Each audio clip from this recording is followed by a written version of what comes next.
So my dad asked if I would build him and my mom a bathroom vanity, a double sink bathroom vanity. And I don't know what it is about this project, but I'm just very intimidated by it. I think because cabinet making is a specialty in itself, and of course I don't know anything about it. So I'm just going to do what I always do. I'm going to dive in, take it step by step, and just see how it turns out. Wish me luck. Oh boy. So I started by preparing myself to make that first nerve-wracking cut. Okay, let's go. So I used the help of a temporary fence and first cut my sides. Then I reset the temporary fence and cut a bottom as well. I took the bottom over to my table saw and used my dado stack in order to cut in 2 dados. Then I grabbed each side and cut a rabbet on one end. To join things together, I laid down some glue, stuck it in place, and then used clamps until it dried.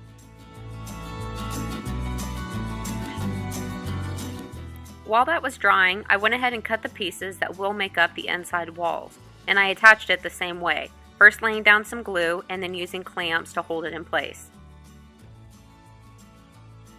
To make sure I was attaching these as straight up and down as possible, I used the help of a square, both on the front and the back.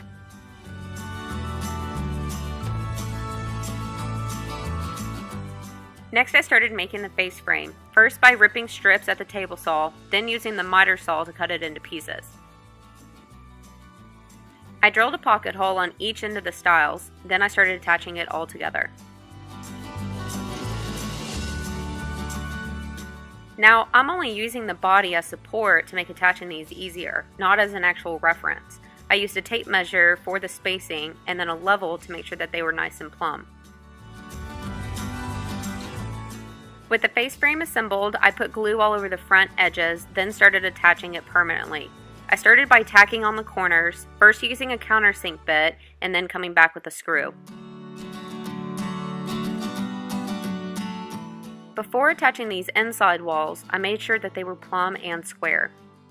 I only used screws on the top and bottom rails, because I knew I'd be adding molding later, but on the stiles I used brad nails to hold it in place while that glue dried. Next I started cutting the horizontal pieces that will divide out the drawers. I used a tape measure to make sure that the left and right were spaced evenly. Then I attached it by using pocket holes that I drilled in on the back.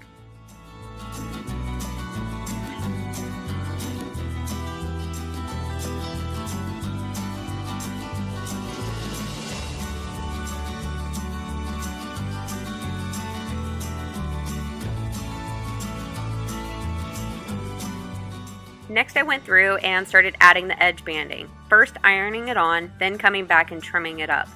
This time I used a viewer's tip and used a chisel, and it really made quick work of the step. Alright, next was to make the molding. I didn't like any of the molding right off the shelf, so I decided to order a few bits and make my own. I decided to use a few 2x6s, and I've never made molding before, but I must say I'm pretty happy with the way that it came out. To cut it to size, I just ran it through my table saw. Then I cut in a miter, applied some glue, and then nailed it in place.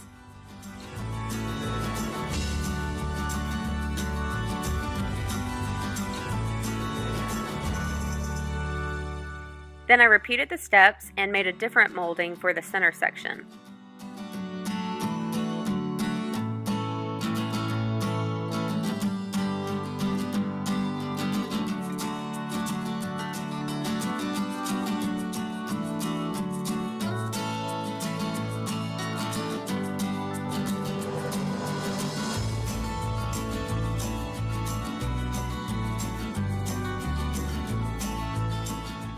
I repeated yet again for the top molding. This one is a little bit taller, so I turned the 2x6 on its end and also placed it on my table saw to give it more support while I was cutting.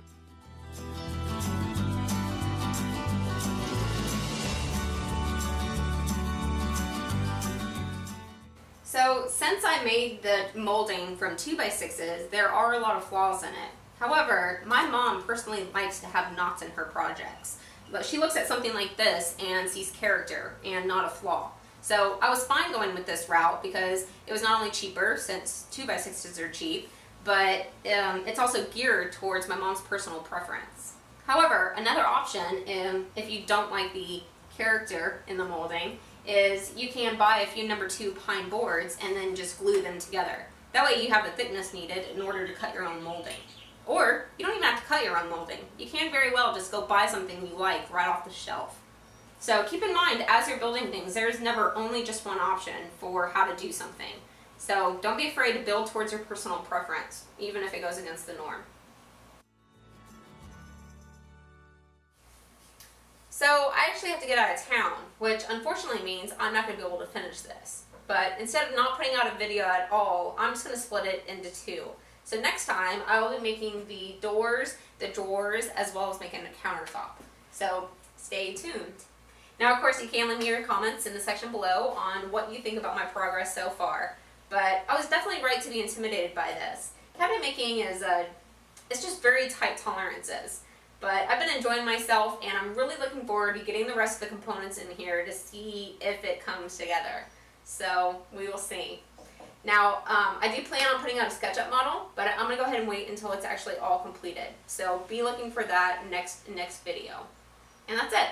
I hope you're having a great week, and I will see you soon.